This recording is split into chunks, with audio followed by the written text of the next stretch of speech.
but not for another couple minutes, right? No, like in 30 seconds. It's 4:59. Oh, okay. So I'm coming in just to shout out and everything? Yes. Welcome, shout out. Welcome and shout outs. Got it. Or just shout outs and then we go into it. And Mhm. today's guests. Got it. Or whatever. Okay, it's 5 o'clock. Are you ready? Sure.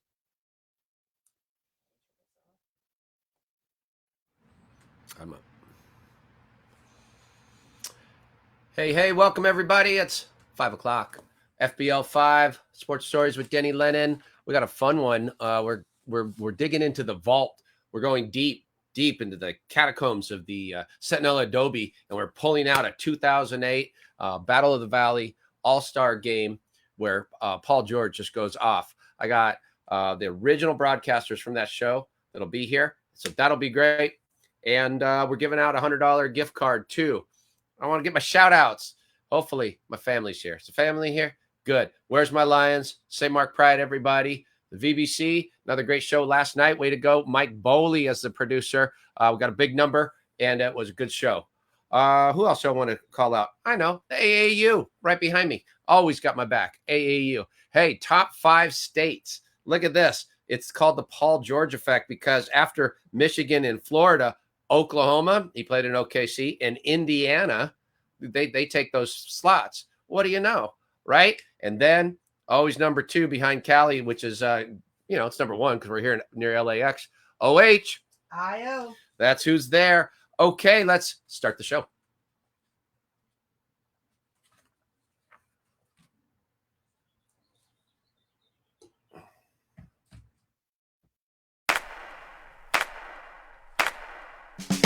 I'm a Venice, California-born, Los Angeles-based sports fan, one that has played, coached, announced, and promoted sports my whole life. My love affair with sports started in my own backyard and has led me to this podcast. Thanks to the support of the Amateur Athletic Union in East Bay, I'm excited to bring you Sports Stories with Denny Lennon.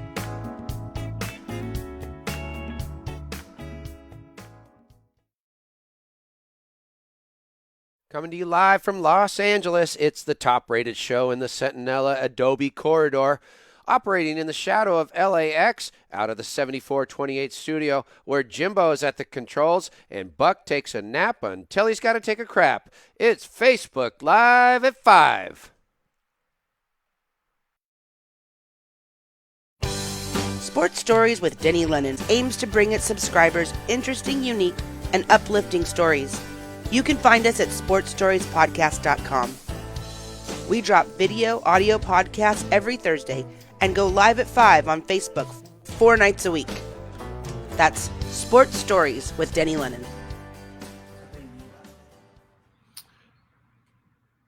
Hey, this week on the show, we've had a couple of good ones already. Wayne Coffey was great on Monday, the author of several books, including The Boys of Winter. Last night, Tuesday, was our VBC show. That was installment number 4.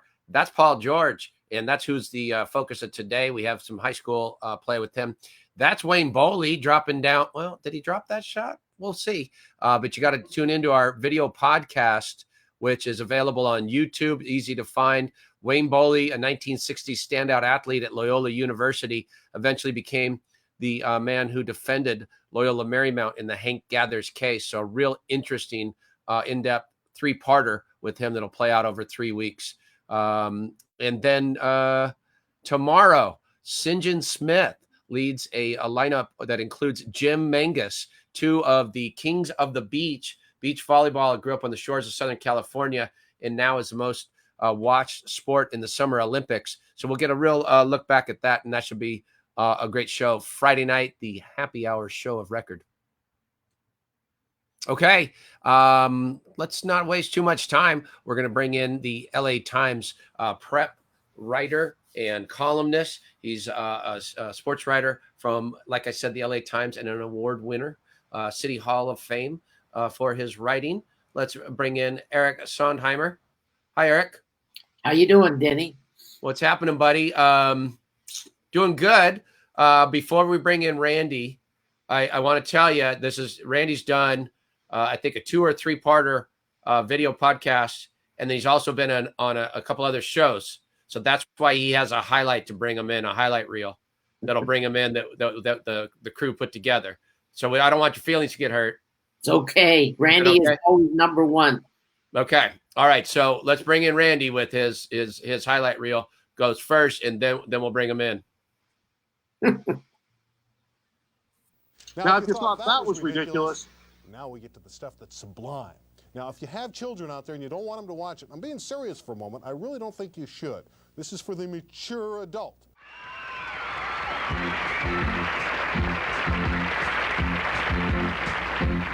She says that she smokes just to keep her hands busy. The pace of her talking is making me dizzy. That is real gutsy. I think I should say, slow down, Arlene. You don't have to do it all at once. Relax, Arlene. You're young.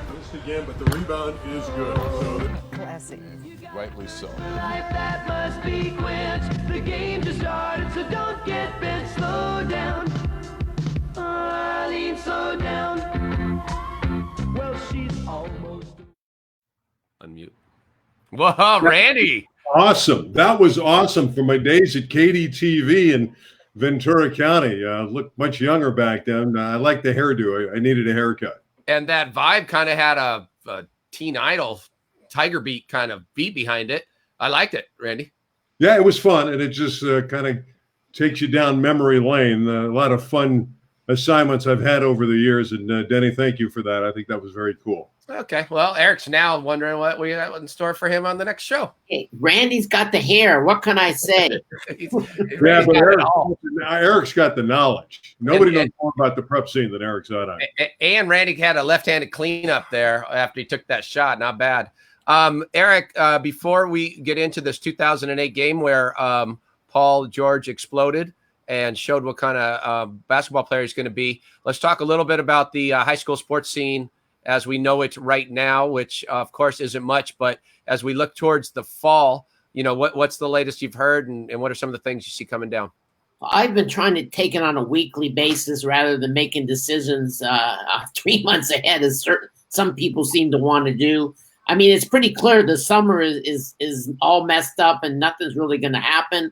All the team competitions are not going to happen. It's going to be really up to each individual to get into shape and then wait and see what happens in the fall. It looks like each district around the state is going to have to decide when they want to start classes, when they think it's safe to start classes, whether that's online or on campus. And I think that's going to have a lot to do with when football begins. Personally, I don't see the LA Unified starting anything earlier than October. It will take 4 to 6 weeks to get ready once they give clearance for actually practicing.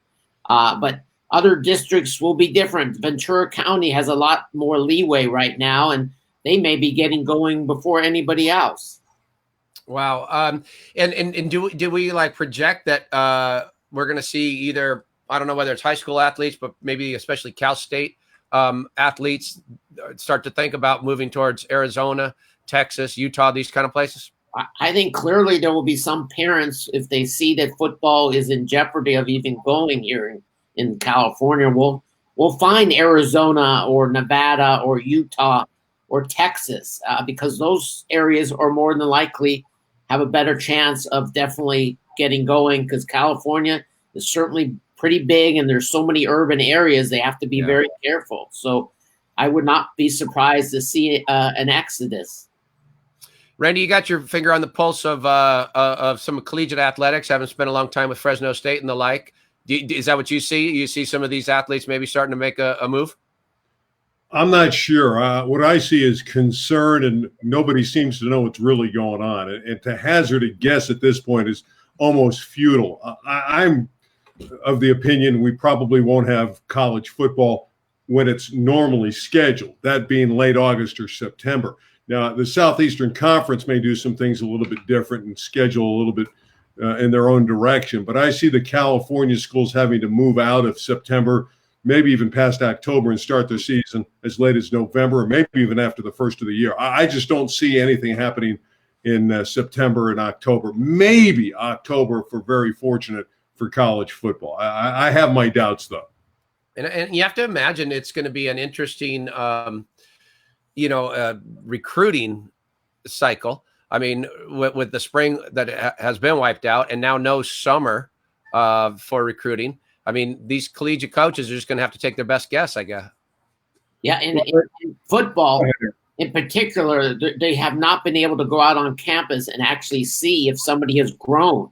They're going based on film last year. So there's opportunity there, but also you're going to get exposed. If they play a season and you haven't been working out, everybody's going to see it and know it. And so there's a lot of at-risk situations here, but also a lot of opportunity, and that goes for a lot of sports. I was just to say, guys, that this is really going to put a premium on coaching. The veteran coaches who have been around the block are going to have a distinct advantage going in because they have everything under control. They've seen everything except the pandemic. So being a veteran, astute coach, that's going to be a major advantage going forward once we get to play football. Because like Eric said, it's probably going to be a 4 to 6 week cycle before they get back to play. There's not the normal 7-8 weeks to prepare for the season. It's going to be shorter than that, the preparation time. Let me take you to back, I guess, 12 years or so, when you were the broadcast team for the 2008 Battle of the Valley. Now, I want you to tell me a little bit about the genesis of that event. Just briefly, I guess, it's a high school boys all-star game that pitted some of the players in the Valley. So, Randy, I'm sure you'll break that down for us. But did either of you see this Paul Clifton Anthony George, this guy that would eventually become a gold medalist and an NBA all-star and one of the top players in the league? I mean, he certainly put on a show in what we'll see coming up. But did either of you two see this coming? I have to say that the All-Star game really opened my eyes once again to athletes from the Antelope Valley. I have to admit that through the years, they've come there and they've all done well. And that's why I always looked forward to seeing somebody from Palmdale or Knight High School where Paul George was from, because you learn something new. They don't usually get to play schools that I'm going out to see, the Division I schools. And all I can remember, again, is a guy who exceeded expectations, and Randy got to see him play in college. So this down the road, but this was really my first opportunity, and you got to see what a great shooter he was, and of course the dunking that he had. The irony, though, is he lost the dunking contest to Joseph Fourier that year in the high school Battle of the Valley. But it's interesting, he came in with some pretty lofty, achievements coming out of the Antelope Valley area, in Palmdale, in that league, and he was the player of the league in that league. He averaged 23 points and 11 rebounds a game. And what opened my eyes in the game is he had an okay first half, Denny and Eric, but I'm sure Eric remembers this. He went off in the second half. I believe he had about 20 or 23 points in the second half, mostly threes. He had 4 or 5 threes, and he was the Paul George that we all have seen throughout the years in that second half. And he was explosive. Did we know he's going to be a terrific college star at Fresno State for a couple of years and then on to the NBA where he's had 10 good years? I don't think we all saw that, but we saw a player that had terrific potential. How did that All-Star game come about, Randy? Well, the Battle of the Valley has been around for a long time. It's been an all-star game that was started by a group in the San Fernando Valley, and I think we're now through about 21 or 22 Battle of the Valleys. And Mr. Murat is the gentleman that started it. But we were supposed to have the game this April, and obviously it was April 11th that was scheduled for. We still do the game on internet TV now. When Eric and I did the game, we did it on over-the-air cable television. So we still do the contest, and obviously in April it got postponed. But it has been a great breeding ground for terrific players. Not only Paul George, but Spencer Dinwiddie a few years later out of Taft High School in the Valley had a 30-point game, and obviously Spencer's doing well in the NBA with the Nets. And Nick Young, even before Paul George, exploded in that game and did some crazy things in the slam dunk contest. So those are 3 names that really come to mind immediately when you think of the Battle of the Valley All-Star game. And Jack Pollen is another gentleman who's been involved for many years, selects many of the players. Jack's a well-informed gentleman who's written a lot of articles for the Daily News in the past. I think so we know that he went to Knight, that Paul George went to Knight High School in Palmdale, but I think he played on an AAU club team with like Drew Holiday and somebody else who was pretty strong around that time. Who was the other player, Randy? Do you remember? I want to say he was working with DeMar DeRozan. Yeah, that's who it was. I think it was DeRozan is the other player that he played youth basketball with. But that's pretty elite company with all three of them having standout NBA careers. Here you are, young guys, and your dream is always to get to the NBA. Not only did they have, college careers, all three of them had excellent pro careers, and they're still going. So you two are sitting courtside here, and what we'll do, we'll just chop this into like 3-4 parts. And when we take a look at some of these highlights, we'll listen to some of the call from you guys and then come back and break it down a little bit. Sure. So let's look at I think we're going to see some of his steals and dunks, or maybe it's some of his threes. Let's see what he got. Number 31, if I'm not mistaken. He'll jump here.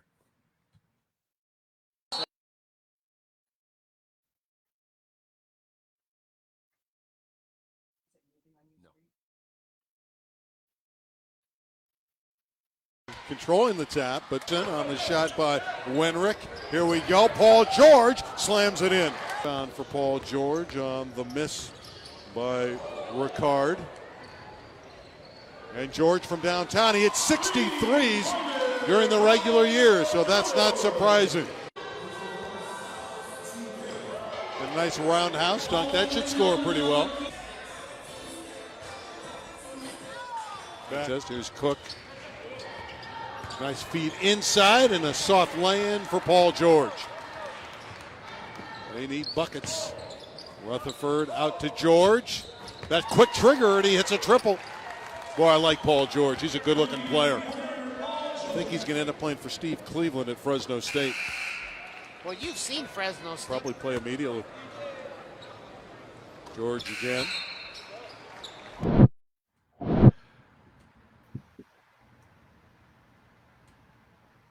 Well, and he did play for Steve Cleveland at Fresno State, and he did play immediately. Hey, where was my commentary? Randy was stole the mic. Where was my commentary, Randy? Eric, we're letting you talk now. That's what it's like to work with Randy Rosenbloom. I hope everybody understands that. That was going to be my comment. That was what I was coming in with. I was going to be like, Eric, did you even show up? Andy got paid for the assignment, too. All I can say is he looks not a lot differently than he does now. That outside shot, you see him falling away a little bit. All I remember is that Joseph Faria won the dunk contest because he threw the ball, I believe, off the wall, and that got all the judges going on the dunk contest. If we had known it would be an NBA player, future NBA player, I think everybody would have picked Paul George. Yeah, it was that one. He came up the right sideline when he went around the back, and then it's just that, like you said, Eric, there's that slight fadeaway on his three where he can get that shot off no matter what. That's that flash you're kind of looking for. It's interesting, guys. When he went to Fresno State, he really wasn't a star there. He was a solid player, had good numbers, but he was second-team All-Western Athletic Conference. He wasn't a first-team guy. They never won championships. They hovered around 500 the 2 years he was there, and a lot of people, including Steve Cleveland, his college coach, did not feel that he was ready for the NBA. But, he decided to jump, and they made a good choice. He was the 10th selection of Indiana, and the rest is history. Do you remember how that team, how his high school team did throughout the year? I think they won the Golden League, but did they go far in the playoffs, Randy or Eric? I think they went deep, Eric. I think they lost in the CIF championship game. Did they not? Yeah, I'm not certain. Again, that was a time where they really didn't play the Division I type teams, and that kind of hurt for their development, and that's why one of the reasons he ended up at Fresno State. I think we all can say that he could have played for anybody, UCLA, anybody, but because maybe he didn't get the attention that he probably deserved, he ended up going to Fresno State. That's interesting, Denny. He originally was going to go to Santa Clara. Then he, backed out of that. And that was earlier in his high school career as a senior. And then he decided to go to Pepperdine. And then they had a coaching change at Pepperdine. And then it opened up again for him. And then he finally selected Fresno State. Eric, it was interesting what you mentioned about, how the divisions were different then, which I well remember too. But now with an open division, and if not the Division I and so forth, you get the concentration of talent against one another. And that probably is an easier evaluation for college coaches. Is that the way you feel? Yeah, and a lot more teams are going outside of their area to play teams now in tournaments or traveling. So, and also whether it's AU ball or travel ball, they're going out and and playing a different type of quality competition. So that's helping everybody. But now we're in the coronavirus year where nobody's playing anybody. So that's where the challenge is going to be for college coaches. They're going to have to base it on last season and not realize and not understand who has really made improvement on their own, because people grow in the summertime. They grow an inch or 2 or 3 or 4 inches. And so people are going to come back this fall and people are going to say, wow, what happened to you? Yeah. You have your finger more, on this pulse more than anybody. Are a lot of the players like posting videos of their workouts or how they've, progressed or anything along these lines in order to curry favor? In football, you're seeing an increasing number starting to do it. I'm a little, I'm not really somebody who thinks that should be done. We're still in the social distancing era. And so when I see somebody posting a video and they're working out with these so-called private coaches, it has me concerned, because we all have to unite to get everything done and follow through so we can actually play games in the fall.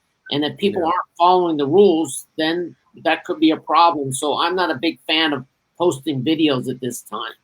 Agreed. Randy, I say Randy, let's hear more from you as we go to highlight section 2. Maybe Eric will get a word in. Let's see. No way. We've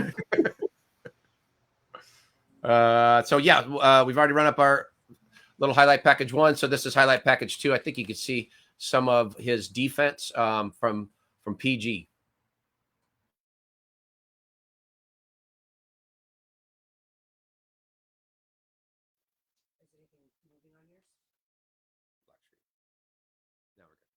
So that beautiful step to the basket, the long rebounds, and 2 assists.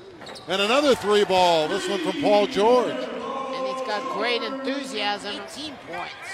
And George with the takeaway. George again. Look at him dive for the ball. What a play by Paul George. What great effort.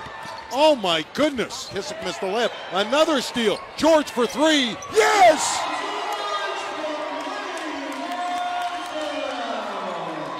Suddenly, it's 85-77.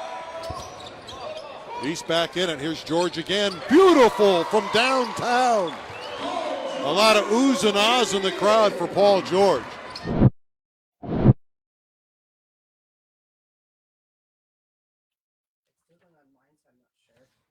can pull me up. True to form, Randy. You held on to that mic. Eric, that's got to be easy money when you're working with Randy Rosenbloom. That's for sure. But you saw him get on the floor, and I don't see a whole lot of players get on the floor in an all-star game. So there was a little hint of what was to come. And God, his 3-point shooting was pretty impressive. Yeah, and it's all facets of the game, Denny. It's not only the 3 ball; it was inside. It's his leaping ability. His hard work on defense, as Eric alluded to, going to the ground and capturing that basketball, that effort play, but everywhere playing great defense. So you saw all the tools that he had early on as a high school star, ready to erupt on the college scene. And also you saw that he was a little thin there. People could take the ball from him, and I think that's where he's really developed. He's much obviously stronger, and that's probably what people thought he needed to get, is stronger.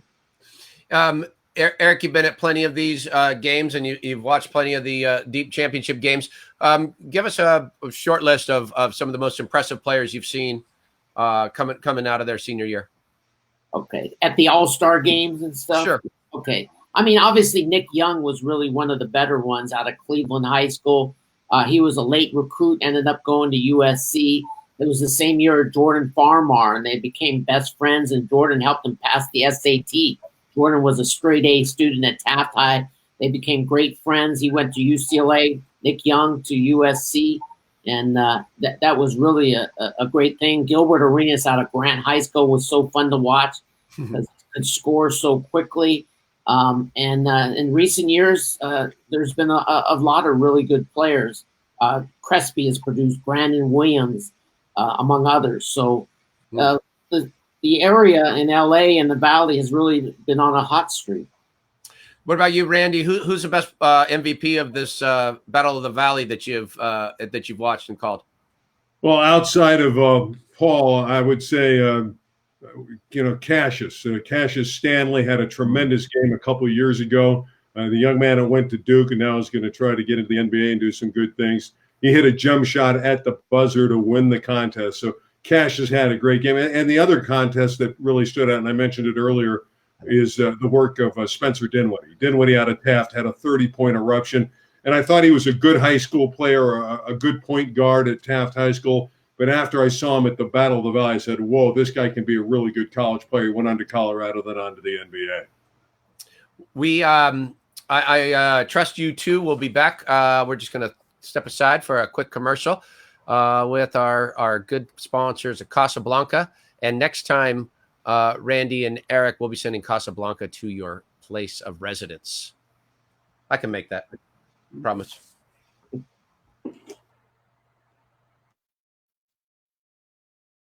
Vámonos a Casablanca, vámonos a Casablanca, la comida para la familia.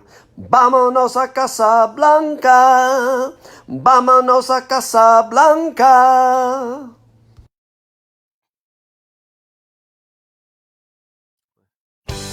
Sports Stories with Denny Lennon aims to bring its subscribers interesting, unique, and uplifting stories. You can find us at sportstoriespodcast.com. We drop video, audio podcasts every Thursday and go live at 5 on Facebook 4 nights a week. That's Sports Stories with Denny Lennon.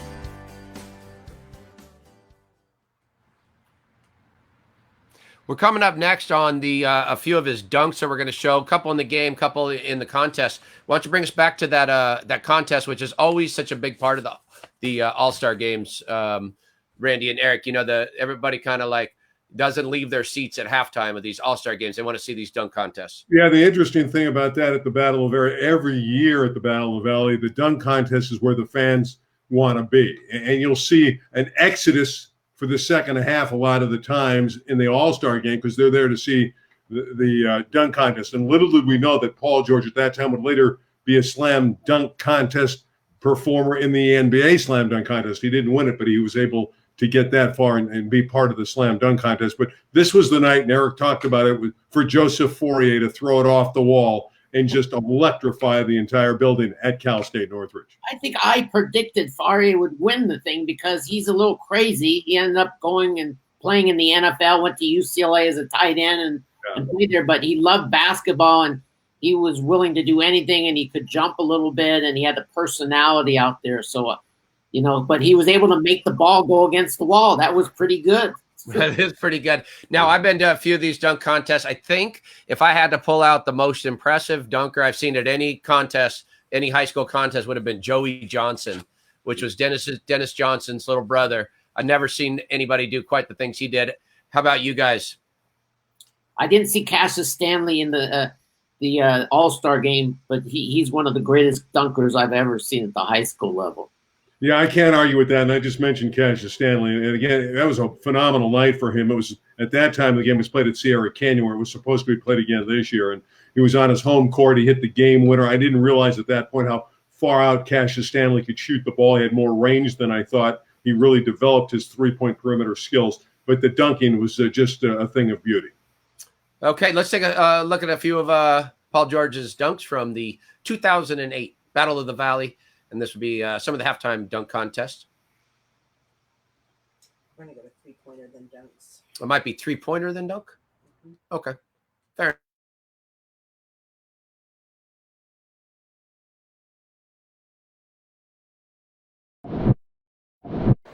Here's a rebound for Paul George on the miss by Ricard. And George from downtown, he hit 63s during the regular year, so that's not surprising. A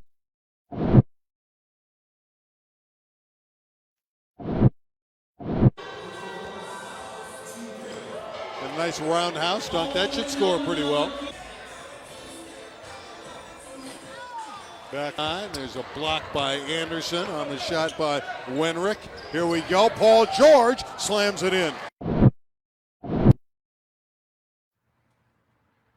All right, so a little mashup right there. He certainly showed that he can get up. Let's unmute your mic real quick, Randy. I was going to say good commentary again from Eric. Oh, Clearly, the reason why he wasn't even that impressive as dunking, and then he won an NBA dunk contest because, again, he got stronger, bigger, started leaping better, and that shows in basketball. As you mature, you're going to get better, especially when you gain that strength, because that's the whole key is when you're inside battling it out. It was a dunk, Benny, in college that really made his career, though. It was against St. Mary's. It was his first year, and he slam dunked. It was a game that was played. It tipped off at midnight in Moraga, and that slam dunk on ESPN caught the eye of everybody in the NBA. And after that, Paul was a guy that was on their radar.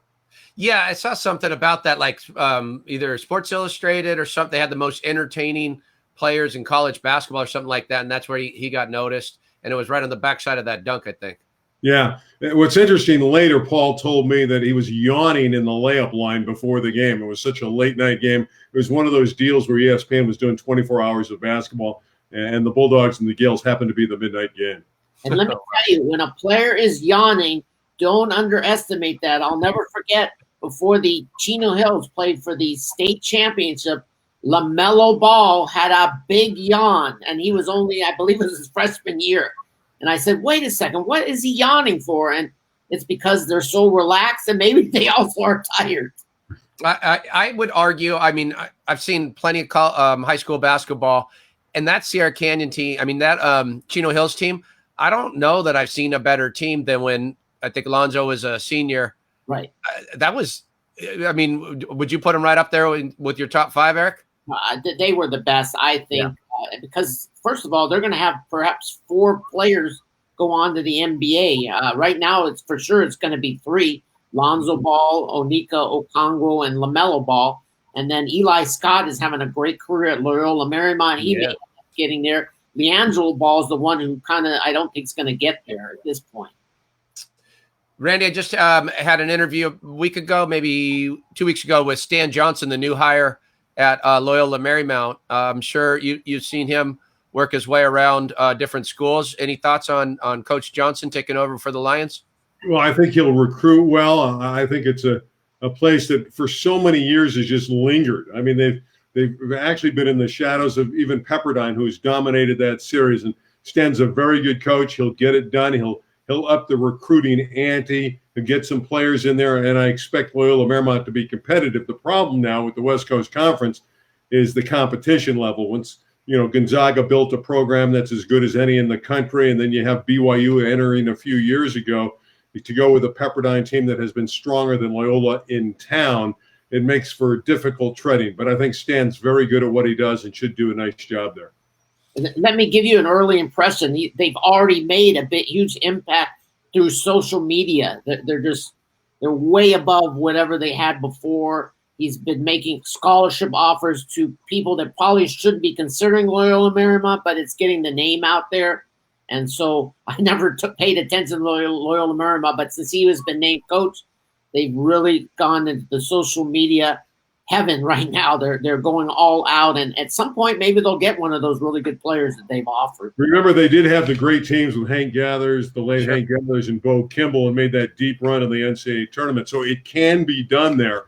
I think Stan's got a chance to get some guys in there, at least get in the mix. It's going to be tough, though, when you have the likes of Gonzaga, BYU, and an improved Pepperdine team in the WCC. While we have you here, Eric, if we're projecting towards next winter season, who are some of the top high school players we're looking at, both sides of the both sides, boys and girls? Well, I can tell you who the players are. I can't tell you what schools they may be at. We still like to have people who transfer, obviously. I mean, Sierra Canyon is still loaded. They got Amari Bailey there. Ronnie Gaines will finally get a chance to shoot the ball a little bit. He'll be a sophomore. Mater Dei has several of their top players coming back. And we have a group of up-and-coming juniors, but we've also lost some players already who've moved out of town. They were here to make an impression, and they're gone to the prep schools or to Minnesota or elsewhere to try and, prepare for the new G League where they can pay you $500,000 when you don't have to go to a year of college. So everything's about change right now.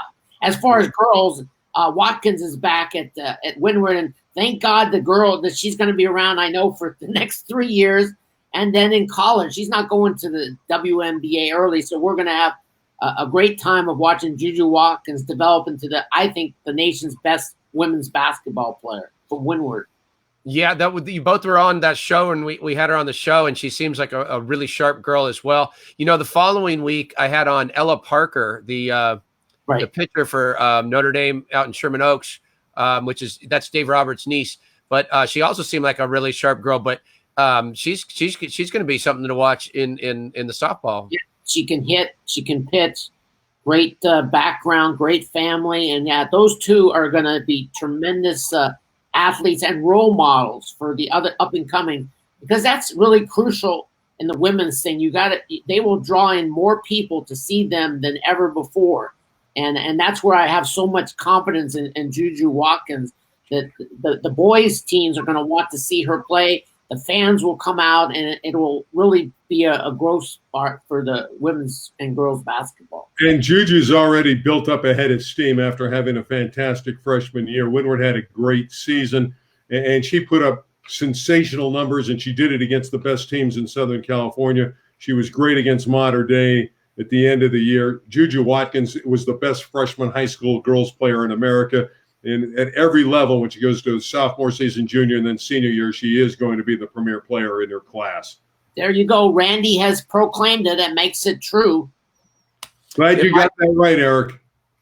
If I had a choice between having Ella Parker and Juju Watkins or you two on, I would choose them, but you guys would come in second. Wow, I want my Casablanca. When am I getting the Casablanca? It's a fair question. If you're number two, we'll try harder. That's all. I don't care. I want the Casablanca. It's coming. Eric, all you got to do is ask. My boy Carlos is going to hook you up. So next time you come on, I'm extending Carlos's opportunity to you. Next week. If you got Casablanca, I want to be on. All right. If not next, what we're doing next week will be interesting. After on the 15th is the county's making another, update on status. I'm going to have on Gino Grajeda, the commissioner of AAU Junior Beach Volleyball, and the highlight of the beach volleyball, because there's a lot of people that travel out for our national championships and our Junior Olympic Games. I mean, they come from 30 to 40 states, and so they want to know what's going on. Why are the beaches not open for volleyball? They're opening the beaches for recreation, and volleyball would seem fine. So I'm a little concerned that that's going to get pulled off. Yeah, it is going to be interesting. We may, I'll let Gino speak to that next Wednesday. So, but the Wednesday after that, Eric, let's make a plan. And Carlos, I know, will jump on board, because Carlos is a huge prep basketball fan. Carlos he goes way back. He's been a prep basketball fan for a long time, and so he's got respect for you. And you'll get yours. I don't know, Randy. I'll have to probably pull some strings to get you some. Okay, Eric can have it all. Randy will eat the chicken. Yes, that I can do. That I know. Hey, I appreciate you two coming on. Thank you. Thank you, we'll see you guys soon. Bye-bye. All right, that was some fun looking at our boy Paul George back in the day, right? He's a guy. He was the guy.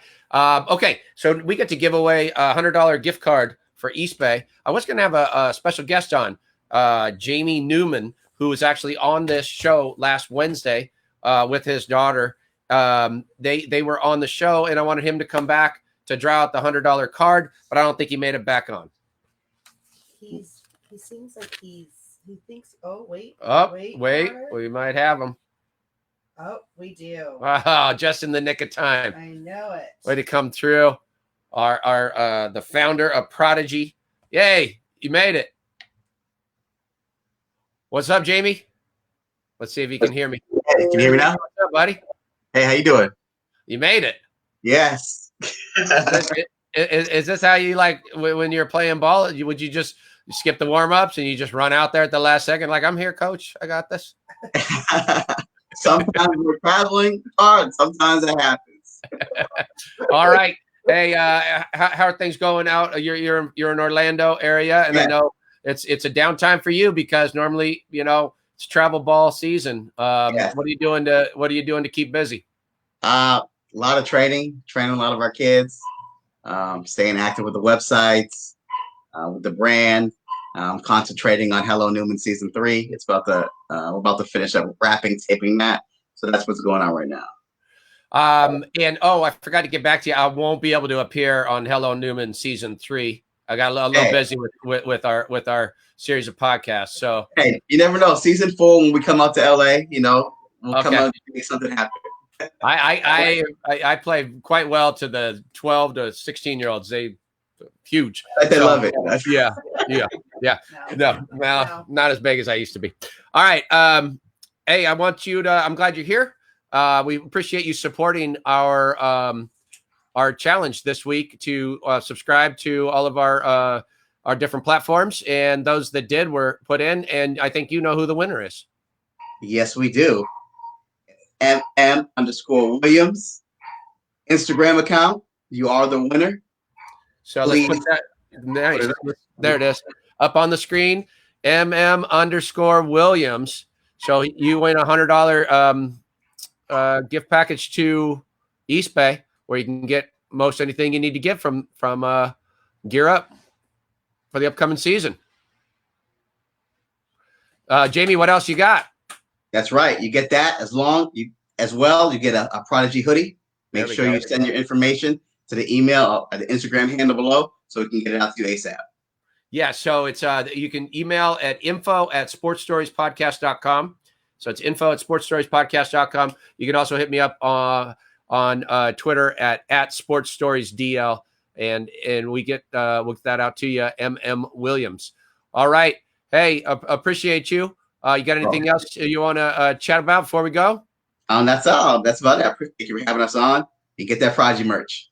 No doubt. Now you better get back to watching your kids because you've been concentrating on the screen too long. You never know what they're up to. You never know. I know. I watch your show. I know. It's hard to keep track of them. House could be burning down. Who knows? No. That's right. All right. Thanks, buddy. Right. Good to see you. Have a good weekend. Bye. You bet. All right. We got him just in time. All right. That was fun to dive into the vault and then do a little PG from back in the day. That was fun. And you could see that pro starting to emerge, fading back, dropping that 3, his defense, diving on the floor, right? That going behind the back. You could see it. We got more of that. We do. We have more in the vault where that came from. The pre-Max Preps, pre-YouTube highlight film days. Just right on the cusp there. We got a few pros. All right. I think we're good. We got our deal with Box Cobbler Entertainment for a reason. So he gets to entertain us on the way out. And we'll see you Friday night right here for a celebration of beach volleyball with 2 of the kings of the beach. And remember, tomorrow we drop episode 1 of 3 of the Wayne Boley trilogy. And that's on YouTube and, of course, our audio platforms as well. So you can get everything at sportsstoriespodcast.com, and you can hit me up at sportsstoriesdl. All right. Let's do it, Box Cobbler.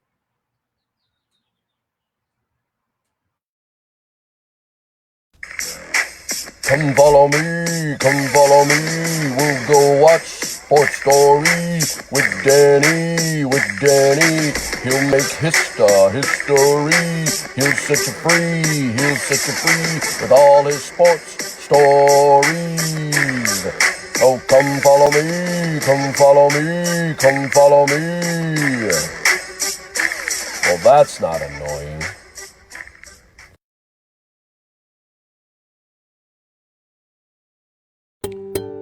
Sports Stories with Denny Lennon is supported by the AAU.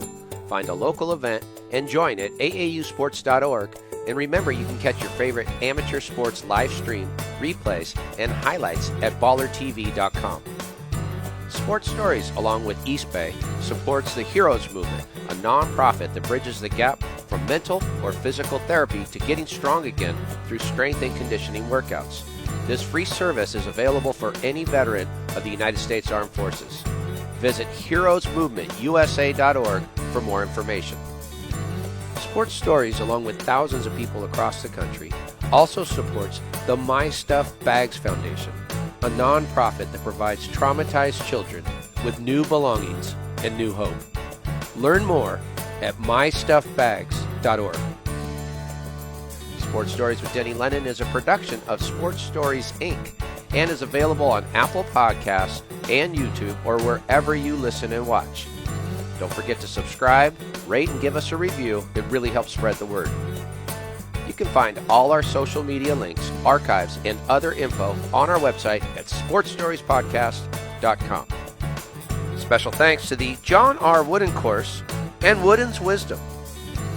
Original music for Sports Stories is courtesy of Lennon Music Productions. Original images by Sienna Lennon Photography. Sports Stories is produced by Christine Jimbo and Marley Rice. Sports Stories is edited by Bob McCall. Additional staff include Ray Castro, Teresa Dolan, Jake Downey, Carlos Haro, and Buck Magic Lennon.